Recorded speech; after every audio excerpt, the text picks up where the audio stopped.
তো এখানে একটা ডেটা শিট বানানো রয়েছে, নেম লিখে কতগুলো নাম রয়েছে, তাদের রোল নাম্বারটা লেখা রয়েছে। এটা হচ্ছে আমার একটা ডেটা শিট, যেটা কিনা আমার শিট ওয়ানে আছে, শিট ওয়ানে আছে। এবার এখান থেকে আমরা একটা সেকেন্ড শিট নিচ্ছি, শিট 2 নিলাম।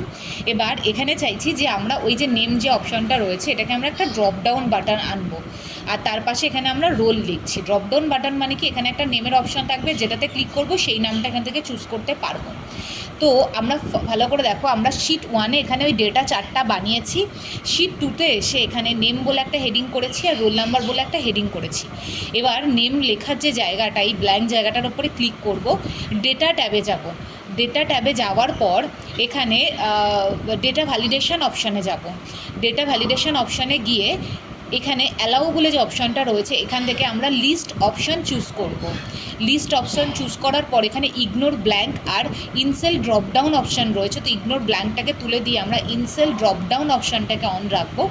দেন সোর্স বলে একটা অপশান রয়েছে, সোর্সে গিয়ে এই যে ছোট্ট অ্যারোটা আছে এখানে ক্লিক করব, শিট ওয়ানে যাব, এখান থেকেই প্রত্যেকটা নামকে একসাথে ধরে সিলেকশন করব। করার পর এখানে আবার ক্লিক করছি, এই জায়গাটাতে আবার ক্লিক করছি, করার পর এটা আমরা সিম্পলি ওকে করে দিলাম। এবার কি হলো, এই যে জায়গাটা রয়েছে নেম কলমে, দেখো এখানে একটা ছোট্ট ড্রপডাউন বাটন ক্রিয়েট হয়েছে। এবার এখান থেকে তুমি যেই নাম চাও সেই নাম এখান থেকে অ্যাজ আ ড্রপডাউন হিসাবে তুমি চুজ করতে পারবে। জ্যোতি চাইলে জ্যোতি, রাধা চাইলে রাধা, যে নামটা চাও, যেরকমভাবে আমরা অপশান চুজ করি না, সেরকমভাবে আমরা ড্রপডাউন করে চুজ করতে পারবো। এটাই হচ্ছে ড্রপডাউন বাটন।